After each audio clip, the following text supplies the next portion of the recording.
All right. Are we live? Are we live? I think so. Let me check. Good morning, good afternoon, and welcome back to the Money Advantage podcast. We're live. We're excited to be with you today. This is Rachel Marshall and Bruce Wayner. We are talking to you today about emergency funds and what most people get wrong about emergency funds, what actually causes more damage than traction in your financial life and how to overcome that. And so this is going to be a great conversation to dive in, to pull up a chair, to ask your questions here. Really kind of what's happening in the world of emergency funds. Bruce, we're going to talk all about this, but I think a lot of people think of emergency funds as a pile of cash sitting, maybe stuffed away in the corner, in the closet, under the mattress. I've heard the words like an army that's out of commission, or your army is not working for you. And so sometimes it's sitting there doing next to nothing for you just in case something bad happens. And with that mindset, there are some hidden costs and money sitting idle, money not really doing as much for you as it could if you looked at your entire financial picture and the ecosystem of your money, but compartmentalizing it into this bucket of just an emergency fund. You can have challenges with losing value to inflation and opportunity cost. And while it might feel safe, sometimes it's not the most strategic way of thinking about your financial life. So today, we're going to talk about rethinking an emergency fund and really how to design liquidity that protects your family but not sacrifice growth. We're going to talk about how to position your capital so it's ready for emergencies and opportunities, almost as a and not a or situation. And then because stewardship really is not about just preparing for the worst, it's about being positioned to take advantage of the best. And so we want to help you prepare for that. So if you're in a position where you're wondering, how much liquidity do I need? How much of an emergency fund do I need? Where should I store it? How do I make sure it's actually an emergency fund and that it's actually strengthening my entire financial system instead of pulling it down or stalling it? We really want to answer those questions for you today. So we're going to help you put every dollar in alignment so you can have peace of mind. Bruce, I love this topic and it's near and dear to my heart. Let's go ahead and hear what's on your mind as we're kind of coming into this particular conversation, just in light of the work that you do and the conversations that you've been having with people lately. Yeah, I think we can sit here and talk about opportunity funds or emergency funds or whatever you want to talk about it. And it really means like liquid funds. Okay. And we can say that, it doesn't outpace inflation. Um, but what does that really mean? Because I don't care if money's going backwards by a 0.5% or 1%.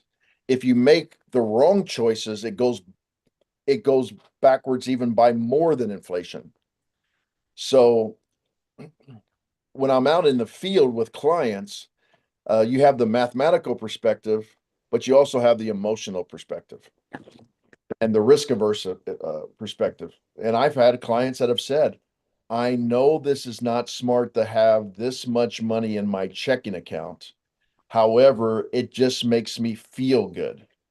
So, you know, I just want the listeners to understand that we understand you and we're not trying to shame you or tell you you're silly if you have this money just sitting in your checking account and you're not deploying it to outpace of inflation. But we also want you to be aware of the cons to doing that. And awareness oftentimes has a person think differently about what they are doing. So that's what we're attempting in this podcast. Excellent. So, before I just share everything that I think about emergency funds and the whole process here, let's go ahead and just kind of start by unpacking this more systematically. So, Bruce, let's start with, why do you think a lot of people misunderstand the purpose of an emergency fund, or where do you think that kind of goes off the rails? And I'm going to just share from my perspective, and I'd love to hear your thoughts on this and then any additional thoughts that you have as well. But I think often what happens is that people think Emergency fund means rainy day fund, which means in case something bad happens, which could be any number of potential possibilities. A medical bill, a water heater being replaced, I don't know, your car Car, insurance going up. What's yeah. that? Car repair. Yeah, car repair, something bad happens, I need to pay more money for this thing. I find out I need to replace the roof on my house or something like that. The challenge, I think, is partially you can never have a list long enough of all the potential financial expenses that you could end up facing. And you don't want to go around thinking, what if this bad thing happens? What if that bad thing happens? What if this bad thing? You're not going to be positioned for positive, proactive abundance thinking if you're just concerned about all of the problems. The other really big concern is that often, and I am not going to say any names, but there can be this idea that I have an emergency fund, it's $1,000, and when I hit that thousand, that's good. I can move on to doing other things with my money, and that's all I need for an emergency fund. So I think sometimes there can be a lot of limitation in thinking, well, this is a good enough amount, and I just don't need to ever think about savings anymore because I've got the emergency fund set. And I think that comes with a whole host of additional problems. What are your thoughts around this, Bruce? Well, I think first of all, we're not just talking about $1,000. We're also trying to talk about what high net worth people do as far as liquidity. And actually, high net worth people value liquidity, I think, more than people think they do. What I don't want people to take away from this podcast is this whole idea that I kind of detest as far as you got to keep your money in constantly in motion without thinking through the consequences of that also. Um, and so when a person is thinking about the excuse me, the limitations of an emergency fund or an opportunity fund, what they're often doing it is from a scarcity mindset, like what if this goes wrong situation. Now, um, you know, Kiyosaki talks about this about cash flowing assets. So the first thing you should do is make yourself well aware that if you have enough cash flowing assets, even if something happens in your career, or you lose your job, or you decide to take a different job, and there's going to be a time period when you're not employed, or you're going to transition to a business where you maybe are not going to be able to pull money out of the business right away. If you have used your assets to buy assets that are cash flowing, then that's providing you some cash flow when you don't have the cash flow.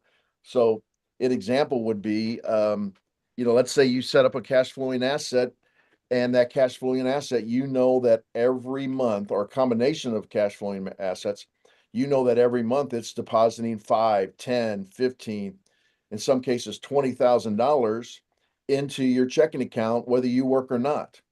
Well, now, do you really need to have 5, 10, 15, $20,000 in a checking or savings account that's making you hardly anything? Because if an emergency does come up, well, then you've got that covered just from cash flow that month that's coming out.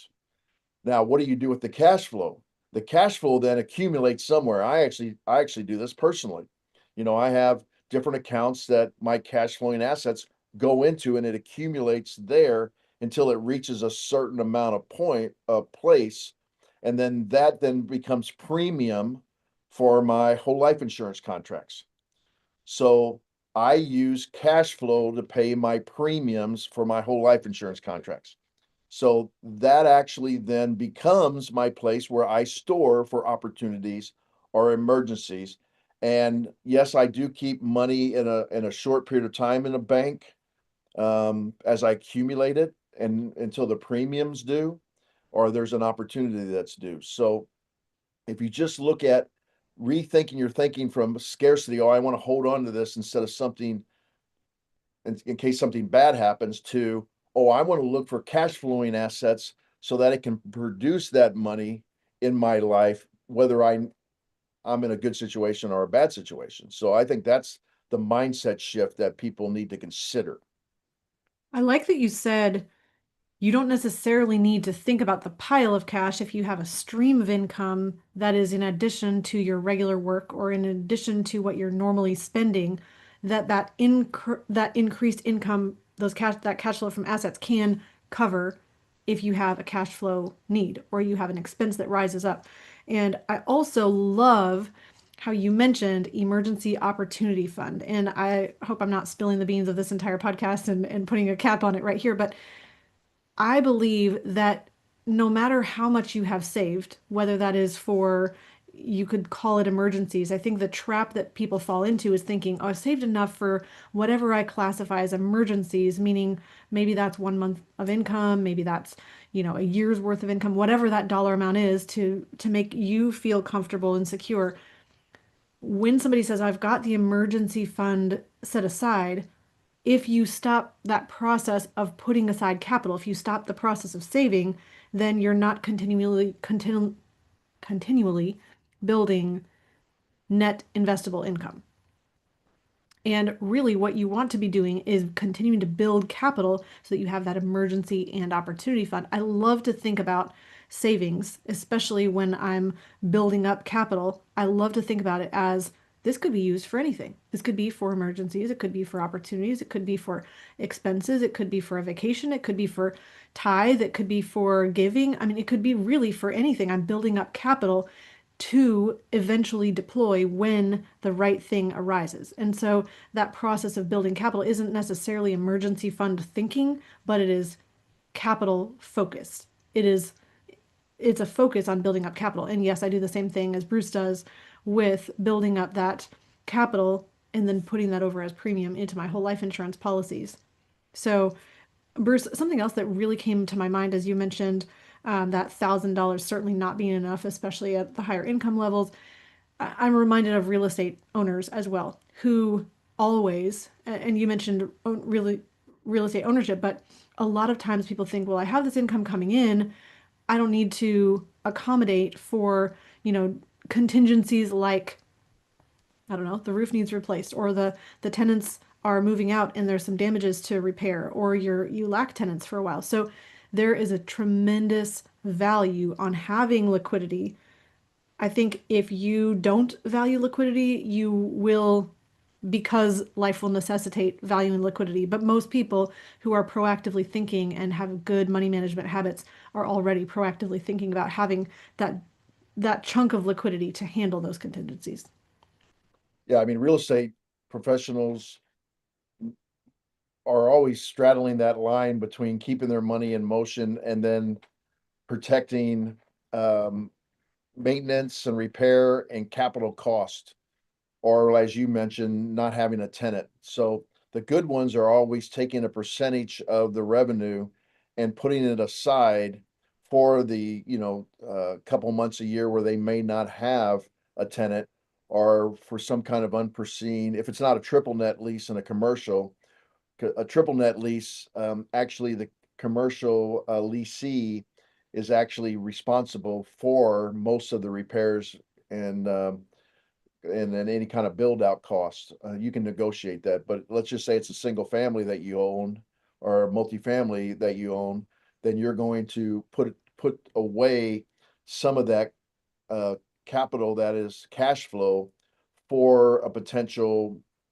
vacancy or for a potential capital expenditure, such as a new roof or updating a unit or so on and so forth. And then, of course, for repairs, you're going to do that. So you're going to do that. The thing that we try to teach people is that once you spend that dollar for anything, whether it's an opportunity or for a an expense, such as we were talking about real estate, what you've lost is you've lost the opportunity to make money on that for the rest of that dollar's life in your life.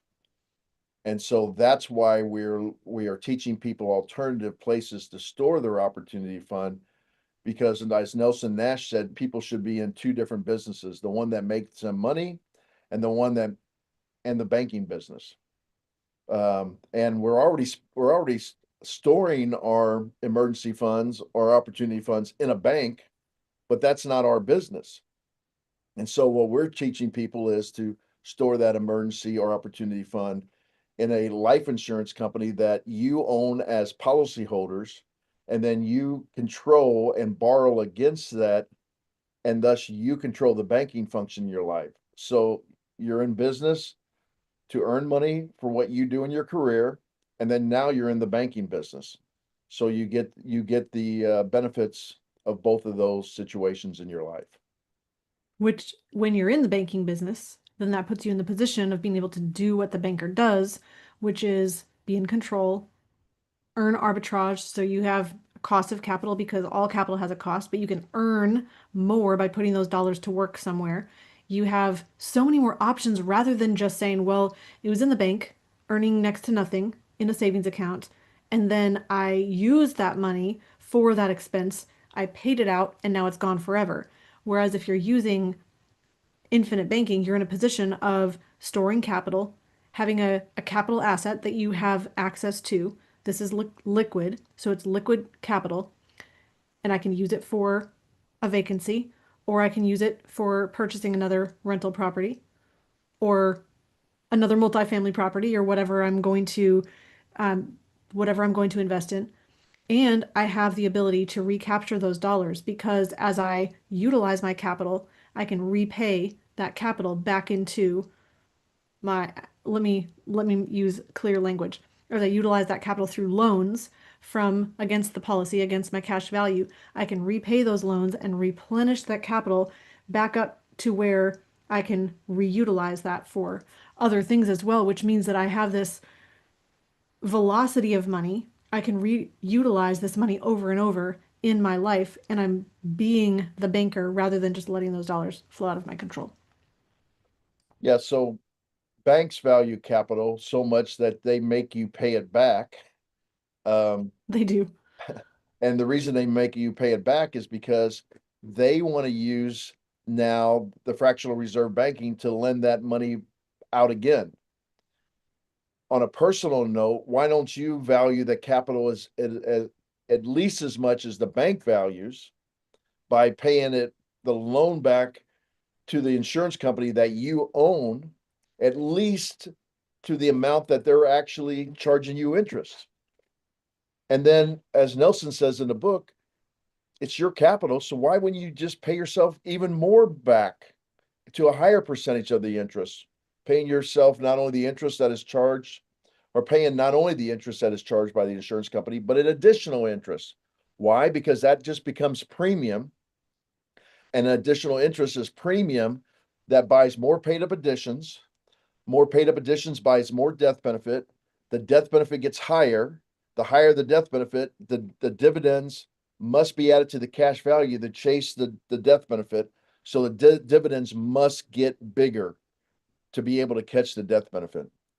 So why wouldn't you value your capital the same way the bank does? And then the other thing I think that I just want to emphasize again, I've already emphasized this once before, but when you take money out of the bank, and people do this all the time, and they think they win by paying cash for something, you have whatever you've taken out of that bank, whether you've taken $100 out to buy a bicycle or 40,000 out to buy a car, that money is gone forever. You can't continue to make money on that money.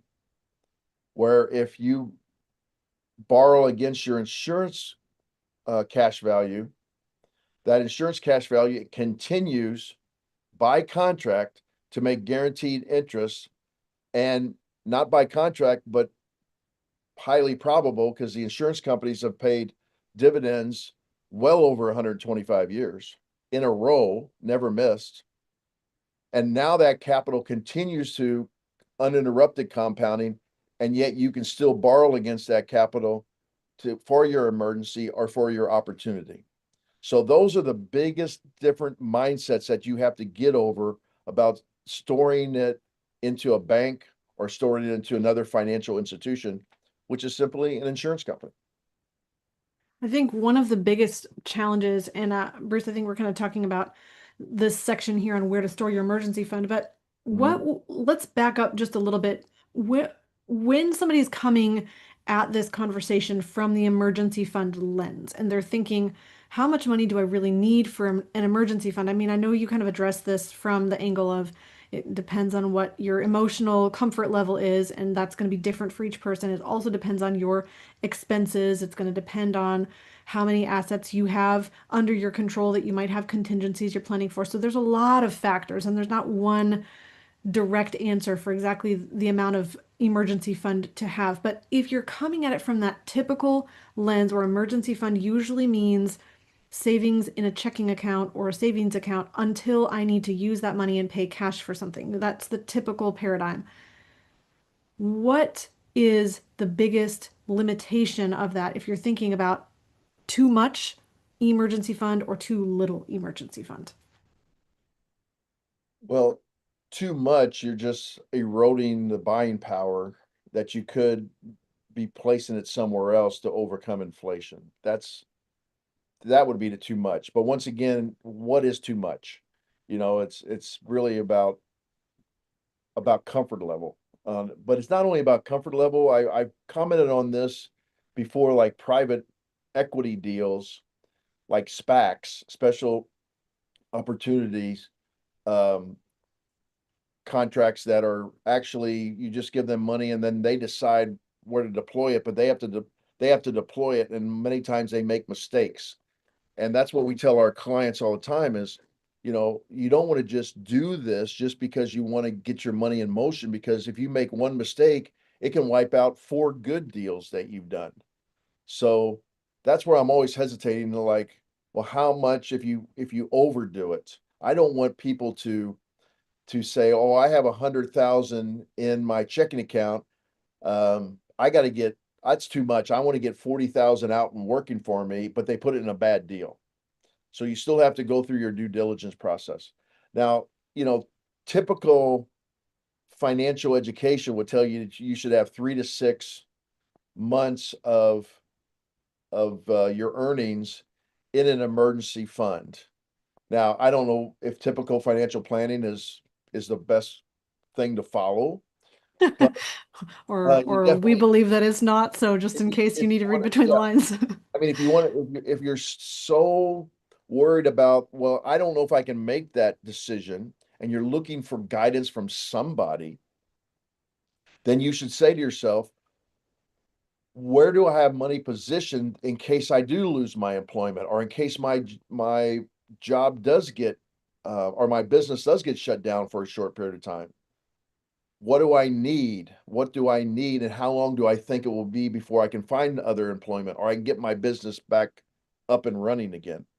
So if you think 3 to 6 months is appropriate, and it's not always, Rachel, that you don't have other assets. You could have money in the stock market. You could have money in alternative investments.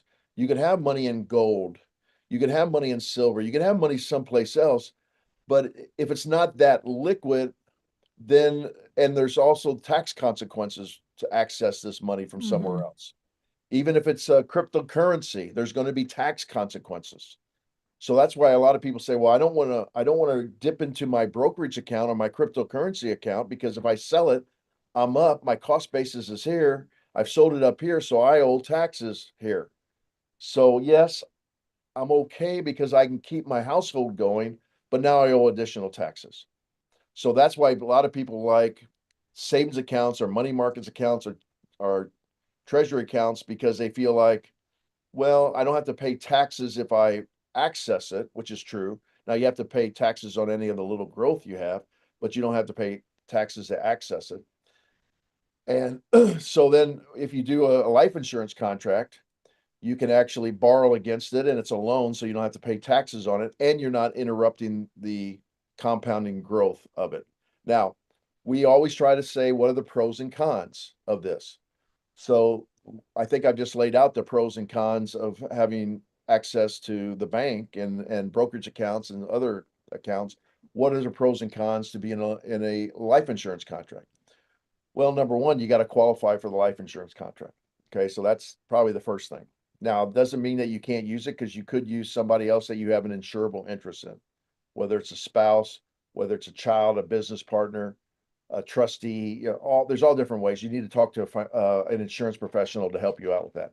Number two is that um, there is some limited liquidity at the very beginning. If that bothers you, like you make a premium payment of $50,000, and within 30 days you only have access to maybe $35,000 of it instead of all 50. Well, then you have to outweigh, well, why is that? Well, you're getting uninterrupted compounding, you're getting a death benefit, you're getting a lot of other things that are good for that lack of liquidity, um, that you wouldn't get from a bank situation. Now, I always tell people, well, if you have 50,000 in a bank, are you going to access all that money at one time anyway? And most people say, well, no. Yeah, probably So not. then, yeah, so then is that 50,000 where the first 30 days you don't have access to the 35? Is that really a offset all the good things it can do? And then of course the next year you make another premium payment of 50,000, and then you have access to even more than that. And then right around year number 4, whatever you put into the contract, you're going to have access to that in about 30 days. So now you really have controlled the banking function, and you're the decision maker on the liquidity aspect of it. So those are the pros and cons of this situation. And even if a con comes up, you own the banking function in your life, the controlling function in your life. So that's a huge pro. Control is a huge pro in most people's lives. Absolutely. I think there's so much that you've packed into this. I'm going to go back to the typical paradigm on emergency funds just for a minute. So if you're just putting that money into a savings account or a checking account so that you have that easy access, you don't have to pay any fees, you don't have to pay any taxes to access that money. The challenge of having too little is that if you had too little of an amount of an emergency fund and you needed more money for an expense that arose, you might drain your emergency fund account and then still need to tap into an asset that could have tax consequences or could have accessibility issues. If you have too much money sitting in a checking account, that could be doing something else for you. I'm not saying that you should not have liquidity, but what I am saying is that there's the potential that you are giving up growth or giving up additional benefits you could have on that money if it was doing more for you than sitting in a checking account. So those are kind of the the spectrum of the pros and cons of too little emergency fund to much emergency fund. Both of those challenges completely go away when you shift the vehicle from checking savings account over into a whole life insurance policy with a PUA rider, because you're in a position now where it doesn't matter how much liquidity or it doesn't matter how much cash value you have access to, you can never have too much. You could keep adding and adding and adding as you continue to pay your premiums. That cash value keeps increasing and increasing because that money is doing a lot more for you, Bruce, as you just mentioned, with it's providing a death benefit, it's providing growth through interest, it's providing non-guaranteed but highly anticipated growth through dividends. And that uninterrupted compounding effect is so profound. And most people never experience true compound interest because we do exactly what you said, Bruce. We I'll tell put the you, money in the checking account, we drain it out. We put it in, we drain it out. We put it in, we drain it out. We never experience anything that continues on for 10, 20, 30, 40, 50 years of compounding. yeah. So all those are really great points. Warren asked, he's a longtime listener. He says, please discuss interest rates on policy loans and how you think of this is if the loan rate is higher than the IRR, the underlying policy. I'm going to probably say something a little controversial is I don't care. I really don't care. And here's the reason why I don't care. I know we're all trained about interest rates, and internal rates of return and so on and so forth. I don't care because I'm controlling the banking function. And here's my rationale for that. So if I have a pool of money, I'm just going to use a dollar amount, and I say it's $50,000 of cash value, and the internal rate of return on a whole life insurance product after 30 years, based upon my mortality, my health rating, and all the other factors of the riders and so on, is only 3.5%. It could be 4%, it could be 5%, but let's just say it's 3.5%. That's the internal rate of return. And I'm borrowing at 50%. or excuse me, not 50%, 5%. A lot of people say, well, I wouldn't do that. But remember that internal rate of return continues, and you're also getting a death benefit that nobody really calculates on the internal rate of return. We're only valuing what that money is at any given time. Well, the value of the internal rate of return on the death benefit, which will happen, is greater than that. And the borrowing costs are different than the normal amortization costs that we think about because you control the borrowing terms when you pay it back. And so when you pay it back, you're actually lessening the volume of interest rather than the rate of interest. So the faster you pay it back, the rate is the same, but the volume is less. And you're only comparing it to the amount that you're borrowing at that one single time. So Nelson talked about this in his book about becoming your own banker, about volume is much more important than rate. But I think even myself, I get stuck on rates. So I'll give you an example. I have 6 contracts, and every contract, the internal rate of return is going to be different because of the way it was designed, and frankly, because of when I took it out. I took one out when I was 26 years old. And that's going to be different than the rate of return when I took one out when I was 55 years old. Um, and also the borrowing costs are different. So I have contracts by the same company in a relatively short period of time, 4 of them that were taken out within a 6-year period, and the borrowing costs are actually less on some of those contracts than they are on the other contracts. Now, I don't have time to get into this, but it all has to do with how the CFO is using the Moody Bond Index, and they're tranching out the different risks of the returns to the company versus the borrowing costs to the company, and so on and so forth. But my point is, if you control the banking function, you don't really care. You're the banker, so you can determine the payback costs. You can determine when you want to access it very easily. That comes with some validity. You don't have to. I'm actually we was just dealing with somebody yesterday. She owns 6 rental prop. I think it was 6, maybe 5, but she's trying to do a cash out refinance for one of those rental properties, and they're just taking her through the ringer. You know, she only wants 60% of the value. She's not even pushing 80%. She only wants 60%. She has plenty of cash flow to debt ratio, and she has cash flow from these other properties that she has no mortgage on. But now she's trying to do her normal job, which is a traveling nurse practitioner, and trying to deal with the company where she wants to get cash for out refined so that she can go buy another rental property that she has the opportunity to buy.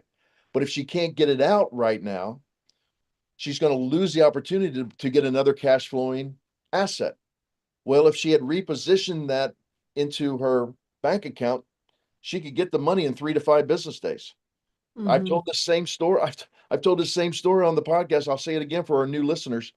I have a good friend that had over $1 million in a Guardian policy that he had no idea that he could access the cash like that and how easy it was. And he was being drugged through the ringer of a mortgage company, and he calls me up and he goes, "You said one time I could get this from the insurance company." And he goes, "How do I do it?" I go, "You simply sign a piece of paper." And he couldn't believe it. But he was able to tell the mortgage company within 3 days just to pound sand, and he got his money within 3 days, and he just bought it outright.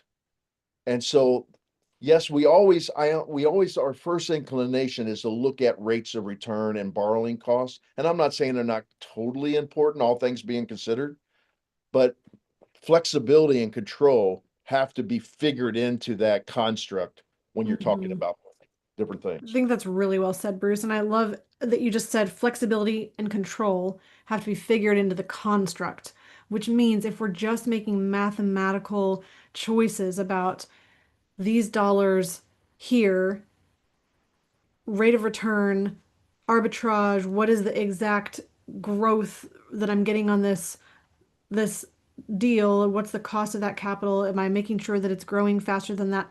The challenge with that thinking is that it will limit you from utilizing your bank in your banking system. If you're utilizing a banking system and you're controlling the banking function, literally that means exactly what you said originally in the podcast today, Bruce. You have control of these dollars. You're putting a pool, a trench around, you're putting this like stopper, this wall, a retaining wall around your funds, which means as you borrow against them, you repay that and it goes back into that same pool, the same wall that you have your funds within, which means you're not resetting the compounding, which means you are controlling the flow of those dollars. They're not leaving your control and going down the stream and leaving you forever. You're not having opportunity cost on those dollars forever because you're replenishing the capital within your own system, allowing it to continue compounding and growing. And the power of that, I think that we can conceptualize it from the vantage point that we are right now. But really, if we could zoom ourselves forward 100 years after putting this in place, infinite banking, becoming your own banker, and if we could literally step 100 years into the future of what that would look like, I think we would see a completely different story.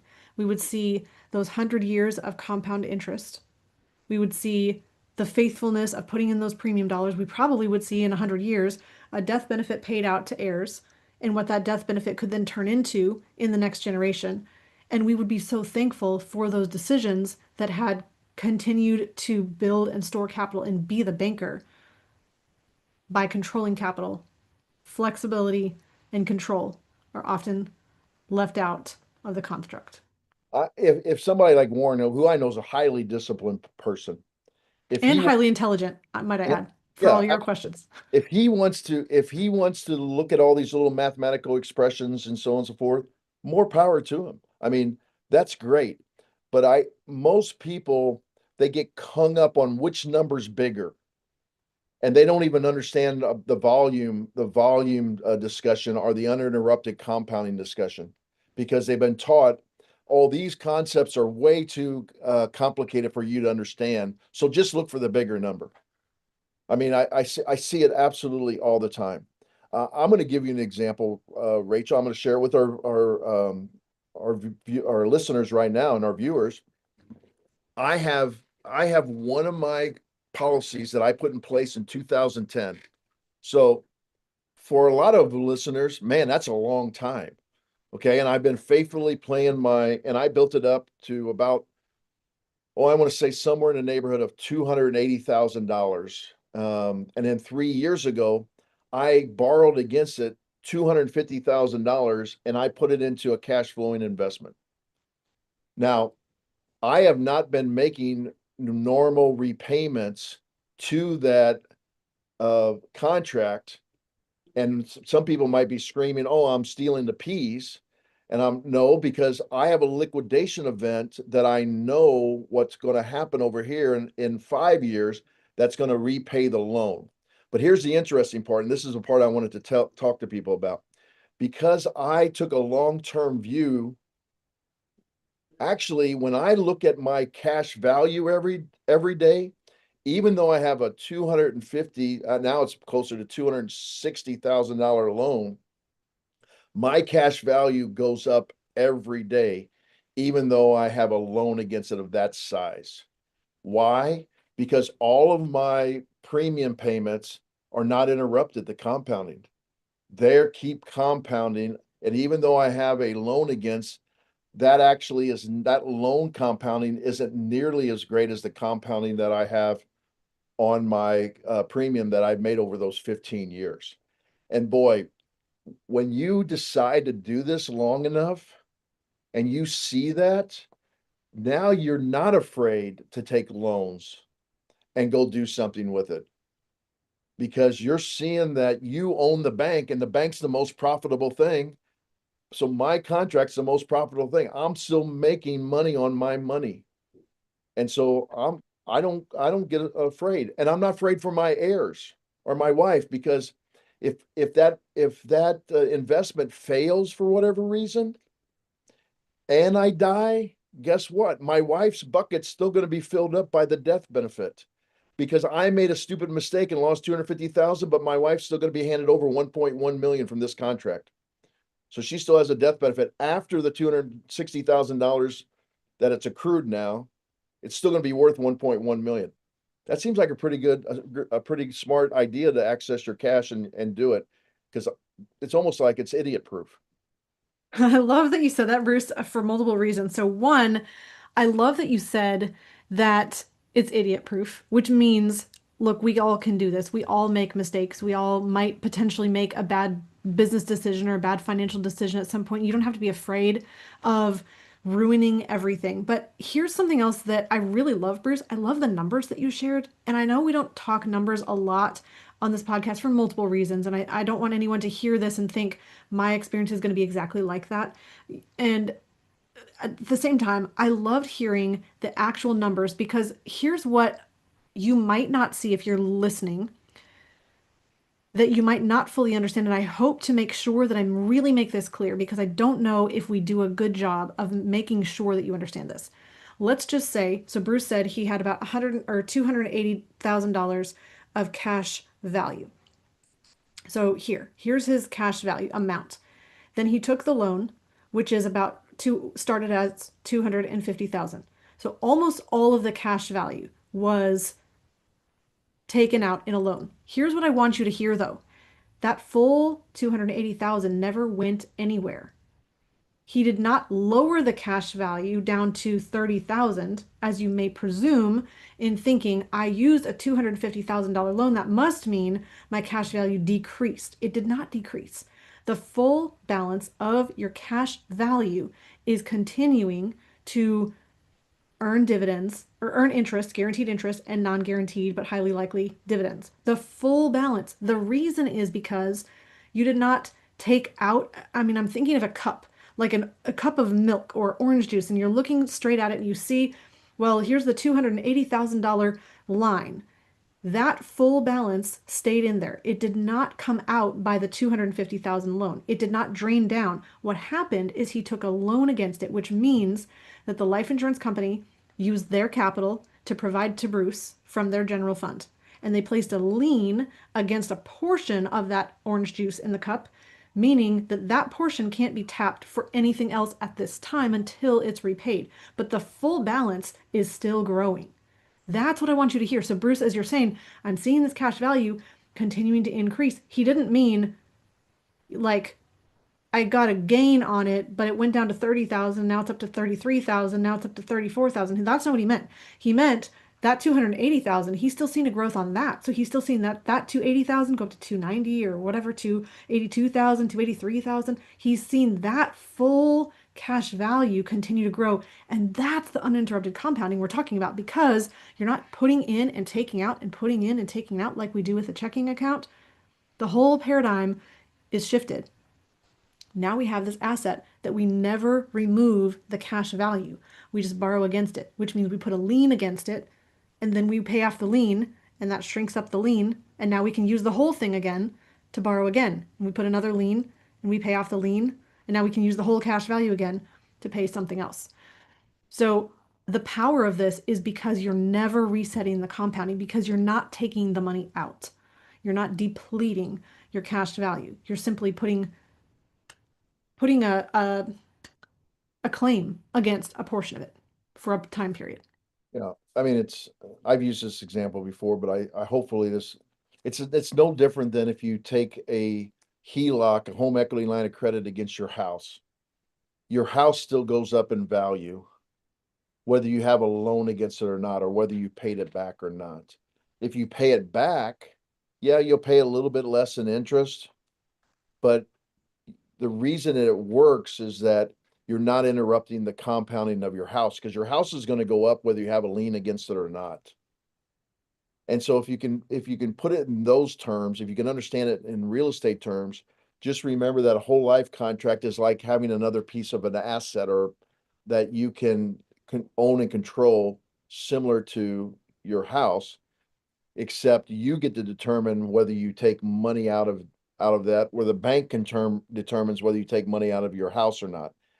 And the reason for that is your house is not an easily convertible liquid asset to the bank.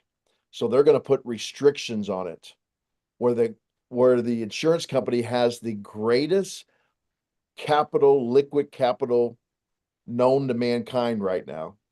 Now, some people might say cryptocurrency, but known to mankind right now, they have cash that you've already given to them. So they already have the cash. It's liquid to them. So they just put a lien against the cash that they already have. And if you don't pay it back, well, then we won't release the lien. And when you die, we'll just take it off the death benefit. Oh, and by the way, when you make a payment, it goes right back against the principal. And if you need it again, as soon as all the checks clear and so on and so forth, in about 21 to 30 days, then we'll just give it right back to you if you need it again for something else. Why? Because you're part owner, you control the banking function. So as we bring this to a close, I think the most important mindset shift that you can have if you're listening to this right now and you're still listening after listening to us for the last 40 minutes or so is to move from emergency fund thinking to emergency opportunity fund thinking. So first, that would be the first shift from thinking I just only need this money to cover something bad happening, because that's scarcity thinking and it's a limitation.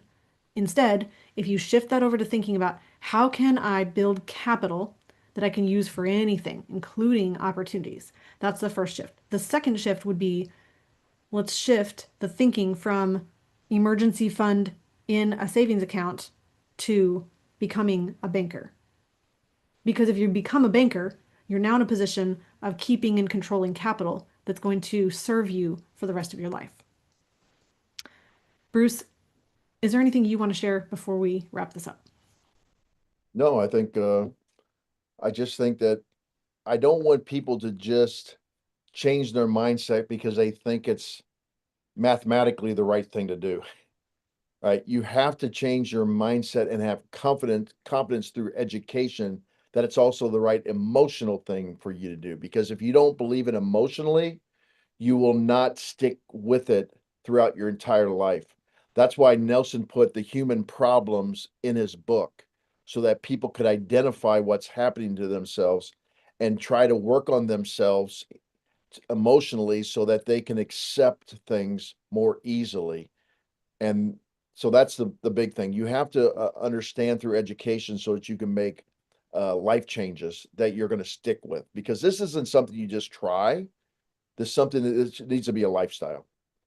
I mean, it's the same with any diet or exercise program. If you say, well, I tried it for 3 days, it didn't work. That's not because the program didn't work. It's not because the system didn't work. It's because of the lack of commitment. So, with that, we're going to close today. If you have questions about your financial life and you want to improve your position, you want to take advantage of this idea of becoming your own banker and controlling the banking function in your life, or you want to leverage opportunities, you want to do more than just building, as maybe the typical financial system has said, build an emergency fund and then you're going to be all set and you don't have to think about that anymore.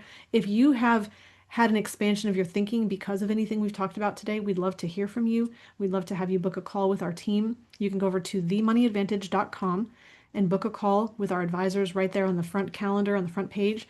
And we'd love to talk with you because it's our joy and our passion to help people like you get into a position that is more exciting, more fulfilling, and has a lot bigger vision than where you currently are now.